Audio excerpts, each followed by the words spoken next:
Thank you, Mr. Knežević. I would say that, unlike some other people, as an experienced man, you recognized opportunities that we made for the future business in Serbia with that Belgrade waterfront project. First of all, that Air Serbia, it's a national landmark. It's something that we did, and we were not able enough to deliver on national carrier airliner by ourselves. We did it with Etihad. We did it with their support, with their know-how, with their networking and connectivity, which was something of the biggest significance for the success of Air Serbia. And today we have that direct flight between Belgrade and New York, which is very, very important to all of us, and hope that it will mean better and bigger economic cooperation with the US as well. Speaking about Belgrade waterfront project, we have some ideas which I would not reveal today, but I'm always ready to speak to you about it and to consult ourselves with you and with your people on that. We cannot pay for that, but if that would be for free, we would be very glad to speak to you on that, because I think that, 4 years ago we had 29 construction sites in Belgrade. Today we have more than 250 construction sites in Belgrade. My dream is not to reach Tel Aviv with 12,000 construction sites, but within 2 years to have more than 1,000 construction sites. And I think that we're going to deliver on that. We did a lot of reforms, and here are the results from the World Bank's Doing Business list. We improved our position. We were at a place 91, I think. Today we are on 59, and it'll be better even this year in October. We're going to hear it. I think it'll be 51, 52, something like that, and next year in first 40 countries, which means that you can get all the permits much easier than it was before. And hope that we'll get some new partners to that part of Belgrade, that they might invest, and we have some other ideas which companies to bring there and how to deal with custom problems and with some other financial problems that you were mentioning, but that would be enough for today, and then I think that we can carry on our discussion. But thank you very much for noticing that. Migration crisis actually hasn't started yet. And today, from the beginning of that crisis, we are facing the biggest problems.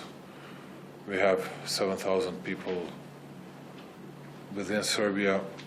They are not leaving our country. They don't know where to go. They don't know what to do with themselves. We don't know what to do with themselves because they don't want to stay in our country.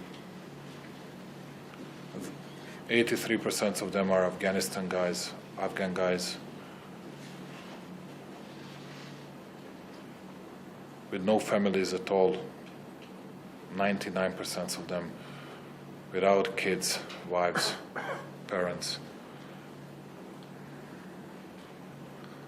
And to add one joke, 2 days ago when I arrived to New York, I got a message from my Minister of Interior, and he was saying, okay, the first kilometer of the wall has just built, just to inform you, my Prime Minister. He was kidding, of course, because he was insisting on that from the very beginning of the crisis together with some other ministers. But I didn't allow that, and wanted to say that from some stupid reason, hey the walls, hey the fences. I think that's not something that will protect our borders, that's not something that will protect our country. And we are not going to do so, but we cannot become a parking lot for the Afghan guys as well. We treated all the refugees very well. We showed solidarity and a human face of Serbia. And I was ready, and during that meeting with Angela Merkel in Brussels, we accepted even to participate in that quota system, although we were not member of EU, as you know. But if we would have got 10,000, 5,000, it would be okay. But the problem is that those people didn't want to stay, and nobody accepted that quota system within Europe. And that was the problem. And the problem today is that Boyko Borisov has 7,000 migrants within Bulgarian borders. We have 7,000 migrants within our borders. What are we going to do with them? And it's becoming more and more people. More and more people are coming to Bulgaria, Serbia, and staying there. And we'll have a very important meeting, I think, on Saturday in Vienna, and Angela Merkel and Juncker, they are both coming there, and with Christian Kern, Viktor Orban, Borisov, Tsipras, myself, and all the others that coming from that Balkan route, to see whether we can resolve something or not, whether European Union is able to protect its borders or not. And I'm not optimistic at all, because I was present at several meetings in Brussels. I think that you were at least once or twice, yeah. It was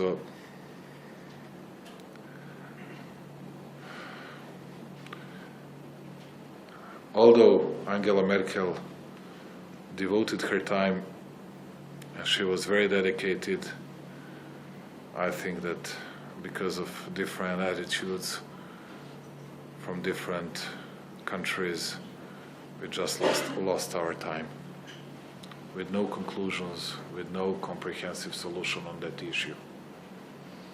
And I don't see it, because there are huge differences between, let's say, Visegrad Group plus Austria plus Bulgaria, and on the other side, Germany and Benelux countries, completely different approaches. Spoke to Boyko Borisov several days ago, and we'll be starting, I think, next year to build that interconnector, gas interconnector between Serbia and Bulgaria. But to be absolutely honest with you, see no real solutions for us so far. Spoke several times to our American friends how we can diversify the energy sources for Serbia, but then I went to Azerbaijan, spoke to Ilhan Aliyev twice, and he said to me that there were no enough gas for Serbia, and that they will have to open that Shagdeniz 2, and then through tap and TANAP something we can get. And then Russians did a Turkish Stream agreement with Turks, and then Bulgarians are now striving once again to attract Russians and to make another pipeline to Bulgaria, and then to be a country of transit, and to deliver that gas to Serbia and to Hungary as well. But we still get our gas from Beregovo and from Ukraine and Hungary, and we have no other solutions. So it's as So it far. is. Yeah. So far. But we are doing our best to find different options, which is our obligation regarding the interests of Serbian people. By the end of last year, if I'm not mistaken, and I know that he knows everything about Serbia better than I do, it was a forecast done by an IMF that we would have this year a growth rate 1.2%. Then they changed that to 1.5, then to 1.8, then to 2.2, then to 2.5, and I can tell you it's not going to be worse than 2.8. September was very good, very good. Speaking about electricity production and coal production, which we know, and it's bigger steel production as well, which has a great impact on our growth rate. Speaking about increasement you did for 2.6, and I think that we'll be closer to 4 than to 3% next year. And you're right, we have no problems about our monetary and fiscal issues. When I spoke about economic results we accomplished, spoke with a real passion and with a real hope for the future, and I just, in a way, want to avoid to involve and to interfere ourselves into the regional issues. It's always the most difficult issues for us, and but of course we have to deal with that, otherwise it will have a very bad impact on our economic development as well. And yes, I'm afraid that's the only fear I have, because when we started with economic reforms, and I can remind you, not a single person in Serbia was actually supporting those reforms, because people were thinking, okay, another stupid guy that would like to sell something to us with no results in the future. Now it's different. Now there are a lot of people that would like that they were silent at that period, and there are a lot of people that believe in a better future of Serbia. But it can all be destroyed with instability in any way fragile region. And that's why I was insisting on keeping the peace, tranquility and stability. And speaking about a substance, about the essence of the problem, is to speak about people's emotions, and they are worse than ever.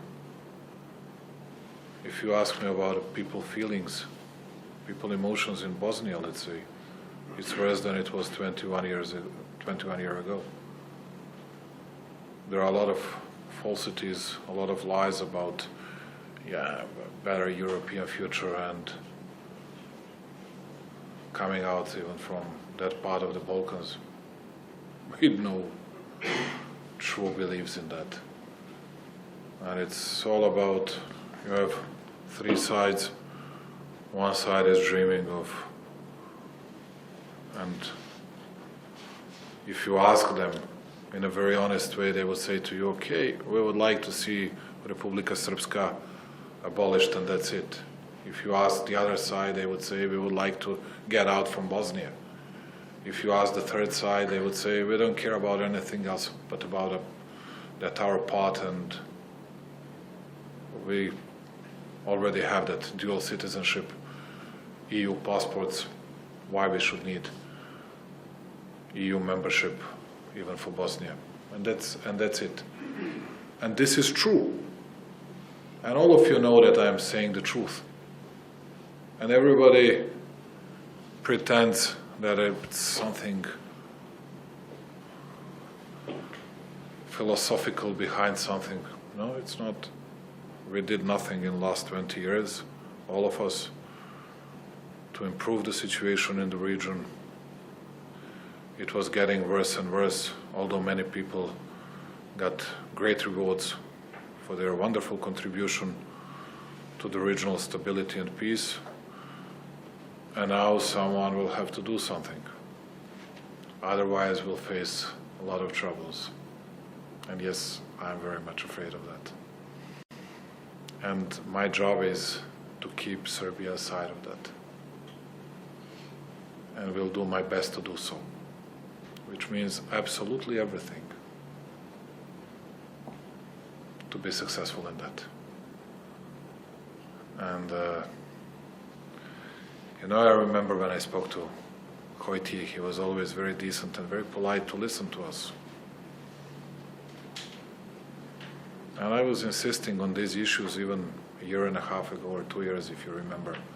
Whenever we started to speak about Kosovo, I was insisting to speak about Bosnia, saying that it's a...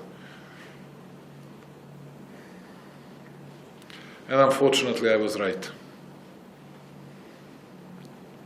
It happens very rarely. But unfortunately, at that time, I was right. And hope that we'll be able to overcome all the difficulties altogether. And thank you, and Mr. Hoyti, choose that. Not for the United States, but for the UN. Choose that guy. See what you had. I saw in the latest polls a small decline. But speaking about it, within the last 15, 16 months, you see a decline of popularity of EU within Serbia, and a bit bigger increasement of the number of people that are strongly opposing to EU. You know, after Brexit they got an agenda. They can say, you saw the Brits, you see the situation between Visegrad Group and Germany, you see that. And that's a kind of argument for them, but I'm still satisfied because we are firmly on EU path because of a very rational approach, which people do understand. That's what I think. I was not that optimistic as I am today on EU in Serbia. And I'm not an optimistic person at all, to tell you the truth. But I think that people, they do have a very rational approach. They would like to see Serbia belonging to that type of society. And that's it. Nobody expects anymore thousands of millions of euros or something like that coming out from EU to Serbia, filling our budget. No. But people in Serbia would like to belong to that type of society in a very rational way, and I think that we can do it. And if we would have a referendum today, the other side will lose. I don't say that will be the case in a year or two. I hope that we'll be able to maintain this position, but today we would win with a clear margin, very clear margin. The long-term speaking, the biggest problem for us to have sustainable growth is the education and, I would add, entrepreneurial spirit. And we'll have to do a lot on that, and that's why we invested a lot of our time into bringing people from Switzerland, Germany, and Austria to teach us about dual vocational education system, how we're gonna impose it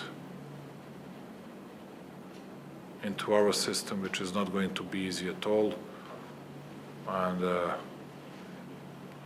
what we can do to work harder, learn harder.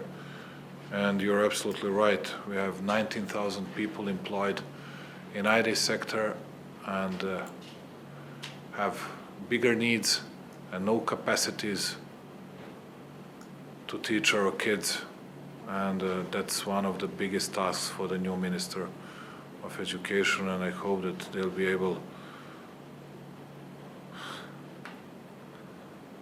to change the current situation much faster than we were doing that in the past.